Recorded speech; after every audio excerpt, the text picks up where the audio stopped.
So I'm always tempted to start. We're talking about marriage, and I'm always tempted to start with the Princess Bride, like the marriage thing. I'm going to refrain. That's it. I needed to say it, not do it. I just needed to get it out of my system. But you know, it's so interesting. Whenever I think this happens, whenever we talk about marriage, there is this sense of there's the rise of whataboutism. So whataboutism, if you're familiar with that phrase, whataboutism, it's the if you try to make any declaration on one topic, it's like, yeah, but what about these situations? What about that situation? And we recognize that, yes, there are a lot of various situations that people find themselves in, especially when it comes to marriage. I know that there are people who are joining us, people who are listening to this, people who are part of this, who your story is you wanted to remain married, but your spouse walked away. And the question is like, what about them? Like, yeah, I get it. It's very complex. Others will say, what about situations where there is violence? Yeah, what about those situations? Well, we know that every person has an obligation to protect themselves. So to be able to remove yourself from a violent situation, of course, there's all those situations. And I think especially when we come to the gospel today, where Jesus talks about the rule essentially of marriage and divorce, and then ultimately remarriage, it can be really, really hard. And we think, but what about all these situations? What about this and what about that? And it makes sense. Because this is one of Jesus' hard teachings. I think it's worth pausing for a second and recognizing that when it comes to the church's teaching about divorce and remarriage, it wasn't the church that invented this. This is actually coming from the very mouth of God himself. And so if anyone is upset, it makes sense. But we're upset with the Lord, not with the church. Okay, that being said, this is a difficult teaching. And we could be tempted to focus on how bad things are. But I don't want to do that. I want to look at how good things could be. Like, I don't want to just focus on here's the struggles in marriage. I want to say, like, here's the struggles, but also here is the beauty of marriage. In fact, I think one of the things we realize is that our marriages as Catholics become especially different when we look at marriage like the world. I think we live marriage the way the world lives marriage because we look at marriage the way the world looks at marriage. So what I want to propose today is just, what if we didn't? What if we had a Catholic view of marriage where we are convinced of three things? That in every marriage, as Catholics, we'd say, oh no, here's what I know. Here's what I know. I know these things are true. I know that God called us here. That every Catholic couple could say, I know God called us here.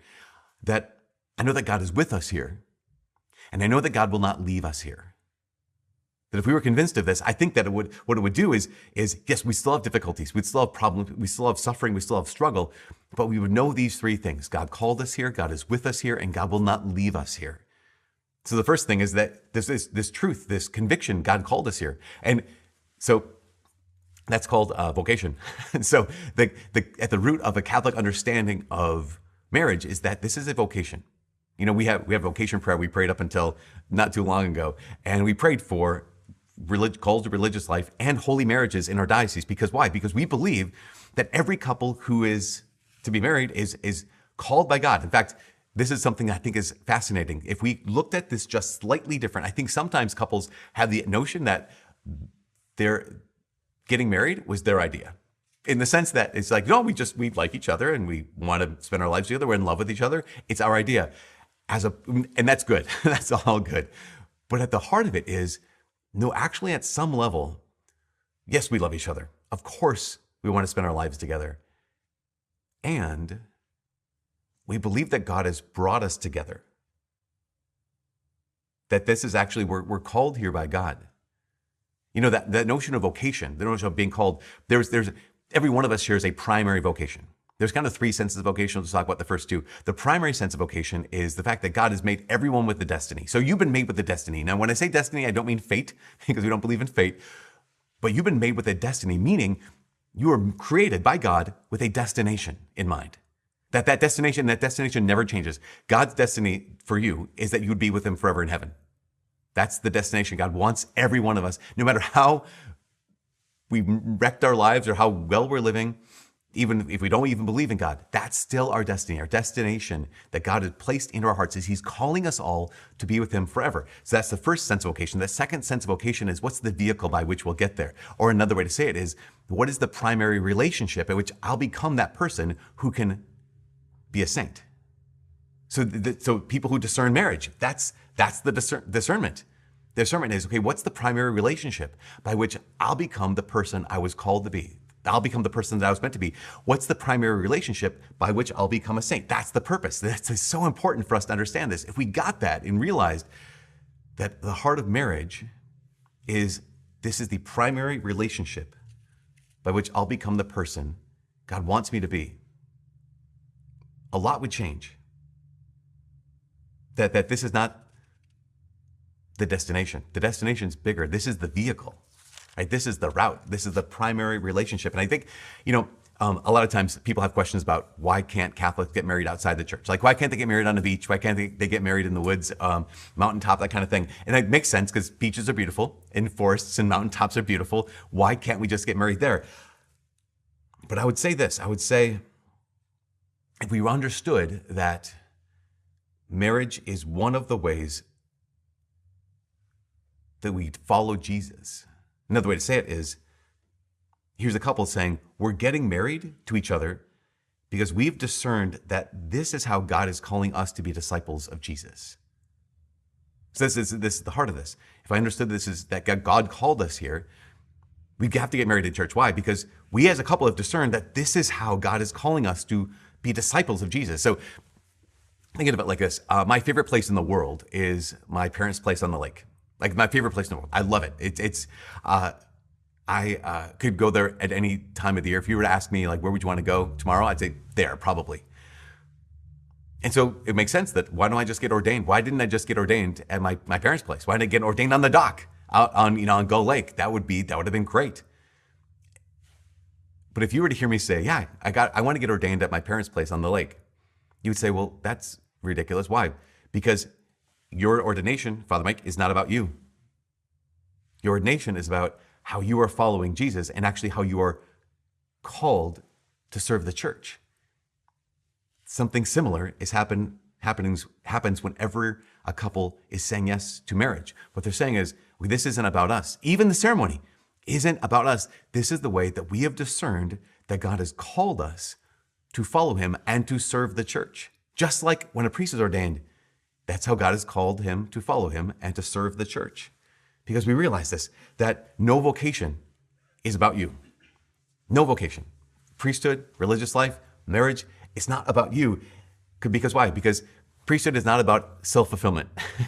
And religious life is not about self-fulfillment. And marriage is not a self-fulfillment project. And no, the question, of course, comes up like, yeah, but shouldn't you be happy? Like, doesn't God want you to be happy? I would say this. Let's admit this first of all. Yes, at some level, your relationship that you're in should be fun. Like, when you start dating each other at some level, just, this needs to be said, it should be easy. And genuinely, really, at some real level, this person makes me happy and I make them happy.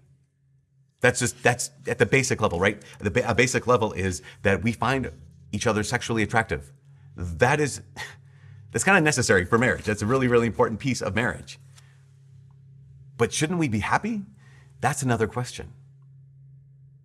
I remember listening to a therapist talk about this, and the therapist was saying that psychology will say that positive emotion is more closely associated with working towards a worthy goal than it is by having the worthy goal. So you imagine, here's a couple who says, we believe that we're called to this. We believe that God has called us here.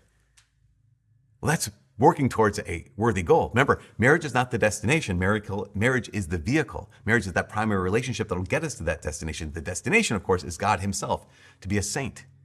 And this is one of the things, I think sometimes if I say, like, to be a saint is God's call for your life, sometimes people would say, like, oh my gosh, that seems so difficult though. It seems so tough. And maybe it is, but here's the reality of how good God is. God's plan for you becoming a saint, if you're called to marriage, God's plan for you becoming a saint is not, hey, go to Calcutta and give away everything. God's plan for you becoming a saint, if you're called to marriage, is not, okay, go to the Amazon and reach out to people who have never heard of Jesus, to everybody. Here's how God, if you're called to marriage, here's how God wants you to be a saint. He says basically this. He says, it's simple. Just love the person you already love most in the world. Like, how good is God? They said, that's it. If you want to be a saint, called to marriage, just love the person you already love most in the world, but love them how I love them. It's amazing. And also, I imagine super easy. Just kidding. Not at all. Not at all easy. But God has called us here. That's the conviction. God has called us here. And also, God is with us here.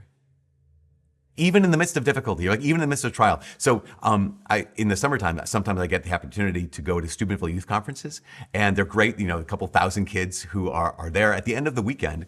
They have an opportunity at the end of the Mass to say, are there any young women here who, over the course of this weekend, seeing nuns and seeing religious sisters around, have experienced maybe a spark of a call to check out religious life? They come forward and give them blessings, some advice, send them back, and then the guys come up. I always bring the priests up on stage and then tell the guys, all these guys come down, like if you're interested, if something sparked in you, maybe you want to be a priest, maybe God's calling you to be a priest. And then I always give them a warning because I've just learned this over the last number of years. I give them a warning and tell them, but here's the temptation. You might be here right now and be like, yeah, I think I want to pursue this vocation. I want to discern this. I want to pray to God about this. And what's going to happen is you're going to go home and you're going to stop praying. Truly, you're going to go home and you're going to avoid prayer at all costs because you have this fear. Not all of them do, but many of them do. They have this fear that if I keep praying, God will make me be a priest. And I don't want to be a priest. And it seems like a horrible life. It seems like a really difficult life. And I don't want to do it. And I don't want to I don't want to let God make me. So I'm just going to stay distant from him. It's a horrible, horrible plan. So what I do is I ask all the men who are dads, both biological dads and adoptive dads, to stand up in the crowd. And all these men are standing up and all these dads are there and everyone's cheering the dads. It's awesome. So behind them are the dads and in front of them on the stage are the priests. And I ask the dads, the biological and adoptive dads, I say, dads, do you love being a dad? They're like, yeah. Does being a dad bring you joy? Yeah. Like, do you love your kids more than anything? Yeah. Guys, is being a dad really hard? They're like, yes. Like, does it crush you? Yes. Are there days when you think being a dad is going to kill you? Yes. And then I turn to the priests and say, men, do you love being a spiritual father? Do you love being a priest? Yes. Does being a priest bring you joy? Yes. Does being a priest give you life and purpose and your mission? You love it? Yes. Is being a priest really, really hard? Yes. Does it sometimes crush you? Yes. Does it sometimes feel like it's going to kill you? Yes. So I told the young men, okay, look it, behind you and in front of you. This is it. Pick your poison. Because one of these two vocations is going to kill you. That is Jesus' call, right? Christ's call is come follow me and die. Come follow me and die to yourself. And this is the reality. This is the reality of every single one of our vocations is, yes, it is full of joy. But at the same time, it will cost you everything. It is full of joy, but at the same time, if you want to do it right, it's going to cost you everything. But the world sees it like this. The world sees of marriage as a piece of paper. I mean, we hear people say that all the time, right? I don't need to get married. It's just I don't need a piece of paper to prove that I love this person. And the church would agree. You don't need a piece of paper to prove that you love anyone. That's a contract. And contracts are great. Contracts are incredibly helpful, but contracts are unique. Contracts are an agreement about an exchange of goods or services based off a condition, right? A contract is an agreement of an exchange of goods or services based off a condition. I'll do this for you if you do this for me. I will re-roof your house if you pay me this much money. And so that's it. And that's good. It's really helpful. And you can void a contract, right? So pay the guy to re-roof your house. If he doesn't re-roof the house, he voids the contract. I don't have to pay him. Or if I don't pay him, it voids the contract. He doesn't have to re-roof the house. And sometimes the problem is this. Sometimes even Catholics, we approach marriage like a contract. We might not be like super shallow in the sense of like, well, I'll stay nice if you stay pretty. Like that kind of thing. Maybe it's not shallow like that. Maybe it's deeper. Maybe it's, well, here's the deal. We'll get married and I will be kind to you if you're kind to me. And I'll be patient with you if you're patient with me. And I'll love you if you love me. I'll be faithful to you if you're faithful to me. But if you're not, then I don't have to be. If you're not patient, I won't be patient. If you don't love me, I won't love you. If you're not faithful, then I don't have to be faithful. And yet, a marriage is not a contract. A marriage is a different word. It's a covenant. In fact, when we look all through scriptures, what we find is whenever God enters that kind of relationship with his people, he doesn't enter contracts with us. He enters into covenants with us. And covenants are massively different because a contract is an exchange of goods or services based off a condition. A covenant is an exchange of persons. This is God who says not, hey, do this and I'll do this. Here's God who says, I'll be yours and you'll be mine. He says, you'll be my people and I will be your God. We recognize that it's an exchange of persons, and it's an exchange of persons without condition. It is literally unconditional love. Think about it. That's what every one of us wants. And marriage is the opportunity to make a promise that when you enter into this, you're entering into an exchange of persons without a condition and without guarantees. That's really important, right? When we enter into marriage, we're entering without conditions and without guarantees, except there's two guarantees. The two guarantees are this: I will not leave and God will not leave. Those are the two guarantees of marriage, two promises of marriage, is that I will not leave and God will not leave. Even in the midst of real pain, as everyone who's been married ever knows, even in the midst of real loss, and sometimes even in the midst of the worst things imaginable. I mean, I know how many couples who struggle with the pain of infertility. I know not only that, but I know how many couples who say, listen, we did everything right. Like we dated the right way, we courted the right way, we got engaged the right way, we're doing all the right things, and we still can't get pregnant. Or we did everything right, and we have a child with special needs. Or we did everything right, and we can't seem to make ends meet. We did everything right, and all these other couples, they seem so carefree, but we did everything right. Why are we having such problems? Why are we having such difficulties? Why is this so hard? We need to remember this. We need to remember that following Jesus or doing everything right is no guarantee to be free from pain. Go back to Matthew chapter 7, in the Sermon on the Mount. Jesus says, this is actually a reading that a lot of our marriage couples choose as their gospel. They choose the reading that says, if you hear the one who hears these words of mine and acts on them will be like a wise person who built their house on a foundation of rock. It goes on to say, the rains fell, the floods came, the winds blew and buffeted the house, but it did not collapse. It had been set solidly on rock. Keep in mind that Jesus says, yeah, you hear these words of mine and you do everything right, you act on them, the rains still fall, the floods still come, the winds still buffet the house. He doesn't say if you do everything right, you'll get everything you want. What he says is, if you do all those things right, listen, I will be there with you. I mean, today in the second reading, Hebrews, what's it say? Here's the Lord God who made him perfect through suffering. The truth is, God is with us here. And the last truth is, God will not leave us here. Because even in the most difficult situations, where couples are discouraged and they're desperate and they're disillusioned and they're disappointed, there's always hope. You know, you hear couples say this all the time, that, this is not the same person I married. Here's my spouse, they're not the same person I married. I guess we just grew apart. Now, the reality, of course, is that, yeah, you're always going to grow. You can't change whether or not you grow. What you can change is whether you grow apart or grow together. And that's one of the situations is, okay, God wants to help here. What we can control is whether we grow apart or grow together. We talked about this a couple of weeks ago, that this great book by Emerson Eggerichs called Love and Respect, that yes, both men and women, husbands, wives, both want to be loved and respected. And men would rather be respected by their wives than loved, and women would rather oftentimes be loved by their husbands than respected. But really, what it comes down to is this. What it comes down to is attention. Because I've heard it said that there's really no difference between love and attention.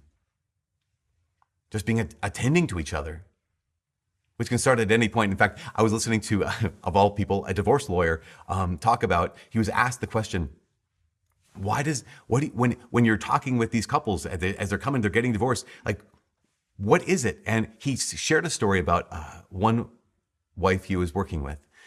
And he asked her the question of, when did you know that this was the end? And she said, she actually pointed to the specialty granola. She said she always has this specialty granola she puts in her yogurt every single morning. And it comes from a special store. And whenever it gets low, her husband would always go and get the extra yogurt. She never asked him to do it. He just did it. He when he'd see the bag getting low, he would go out of his way to this special store and get her special granola, and she'd always have it. And she said, I remember the day I ran out of granola, and he didn't go get more granola. And so I left the bag out there, maybe he just forgot, maybe he's busy this week, but he didn't get it the next week either, and didn't get it the next week either, and the empty bag just sat there, and he never got the granola. And I realized things have changed. And then the divorce lawyer asked her, like, but was there anything for him that he would have noticed? And she had said, yeah, she said that as part of their marriage, she would often initiate intimacy.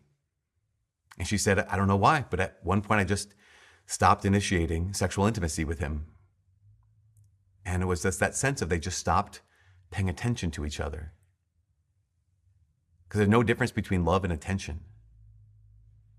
I remember a couple I was working with, one of their first really, really big fights came when, maybe I've shared the story before, but he was a computer programmer type guy, and she came to their house, and at one point, he was on his computer, and she's like, hey, how are you doing? He's like, hey, good to see you, da-da-da. How was your day? And he's talking to her as he's working on his computer. And at one point, she's telling him how her day was, and he gets up and walks into the kitchen. And as he walks into the kitchen, she stops talking. And he calls out like, what's wrong? What's wrong? Well, keep talking. And she's not talking. And he puts his head back in the living room, and she is like staring daggers at him, just complete ice. And he's like, what's wrong? And she's like, I was telling you a story, and you literally got up and walked out of the room. He's like, I can still hear you. And they had this big fight because she was like, I needed your attention. He's like, I gave you my attention with my ears. And they said, okay, here's what we need to do. Out of this fight, out of this argument, every time we see each other, after we haven't seen each other for a while, we need at least 15 minutes of eyeball time. They just decided, they discovered like, okay, this is what we need. Not like talking to each other while doing something else, but we need each other's attention. We need eyeball time. Because why? Because there's no difference between love and attention. I remember talking with a woman who was really struggling, because that's what happens, right? Oh, so often, marriages seem so tenuous. They're so difficult at times. And she was sharing how her husband and her were on completely different wavelengths. That he's very affectionate, but she got skeeved out by his affection. She wanted to talk with him, but he never was much of a talker. And so they had gone to a therapist, and the therapist said, you guys need to get away on vacation. Have a romantic vacation where you kind of spark the love for each other again. And that's not a bad idea. That's a fine idea. But in talking with her some more, it was like, okay, so wait, so your husband's very affectionate. Yeah, he always wants to hug me, always wants to hold me, always wants to like rub my back. And like, okay. And she's like, I don't like that. It's like, so I asked her the question. I said, this is kind of a deeper question. I said, do you not like it because you don't like your husband holding you or holding your hand or rubbing your back? Or is it because if you lean into the hug, if you lean into that affection, he expects the next thing that's going to happen is sex? She's like, that's the thing. Like, okay. So it's not that you don't like affection. It's that you feel pressured that if you accept and receive his affection, it's going to go from 0 to 60. And she's like, exactly. And I said, in your husband, does he really doesn't like talking? Well, like, no, he doesn't like this kind of talking. I said, okay. I remember hearing a psychologist talk about this. He said, the average couple has about 20 minutes, maybe 20 minutes a day with each other. Maybe not even 20 uninterrupted minutes. If you're parents of kids, you might not even have that. But he said, if you get 20 minutes a day with your spouse, this is the person that, remember, God has called you to love each other. That God is with you in your love for each other. He said, if you have 20 minutes, why don't you have a conversation with your spouse about how do we optimize these 20 minutes? What I mean by that is, how do we make these 20 minutes the best 20 minutes they possibly could be for our relationship? So in this case, this woman, here's 20 minutes where she could be like, well, actually for 20 minutes, do you want to hold my hand? Like, yeah, of course I'll hold your hand. If you want to give me a hug and hold on to me for that in that 20 minutes, like, of course I'd receive that. I mean, I love you. For him, he could say, I'm not much of a talker, not much of a listener. Yeah, but for 20 minutes, I think you could probably, spare some time. You could spare 20 minutes to listen to your wife, to talk with your wife. And this opportunity that couples have to do what? To give each other attention. And each couple gets to decide for themselves, okay, we could stay here or we can move forward. Why? Because God is not going to leave us here. If we lean into this, God is not going to leave us here. And so here's the last thing. What can we do now? In fact, so in getting to this Sunday morning, one of the things that I was very acutely aware of is that most of our students are not married currently. And so the question is, what can I do right now? What can anyone do right now? Well, not only to know that, okay, God has called us here, God is with us here, and God will not leave us here. But one is, what can you do now? You can fall in love. And I don't just mean fall in love with that person. I mean fall in love with Jesus. How do I fall in love with Jesus? Remember, there's no difference between love and attention. To fall in love with Jesus would be, I'm going to spend time paying attention to Jesus.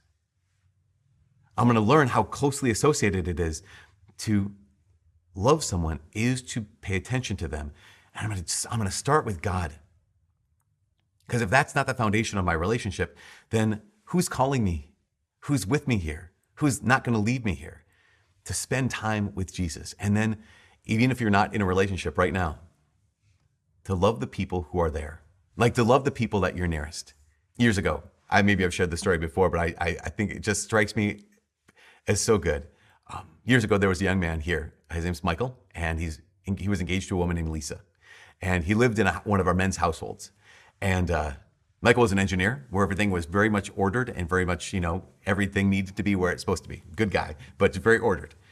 And he had some roommates who were not engineers, and they liked to leave things where they did not belong. And so Michael would get so frustrated because they would leave their dishes out, they leave it in the sink, they leave it on the table, they leave it in their bedrooms. And he was just like, I need to teach them a lesson. Like, what am I going to do to teach them a lesson? They need to do their dishes. They need to put their dishes away. How can I, you guys had these thoughts of like, how can I teach them a lesson of what to do with their dishes? And then he stopped himself after a bit, and he was like, wait a second. He said, he was engaged to Lisa. So he's like, I'm going to marry this woman in 6 months. And my guess is at some point, she's going to leave her dishes out. Or at some point, she's going to do something that I don't like. He said, in that moment, I'm not going to teach my wife a lesson. In that moment, I'm just going to do my wife's dishes. In that moment, I'm just going to do what I expect I would like her to do. I'm just going to do that for her because I love her. And he said, if I could be the kind of man who just does that for my roommates, who are nowhere near as attractive as my future wife, I'll be able to do that for her. If I can love the guys that I'm living with, who are just my roommates right now, I will be able to love the woman who will be my wife in just a little bit.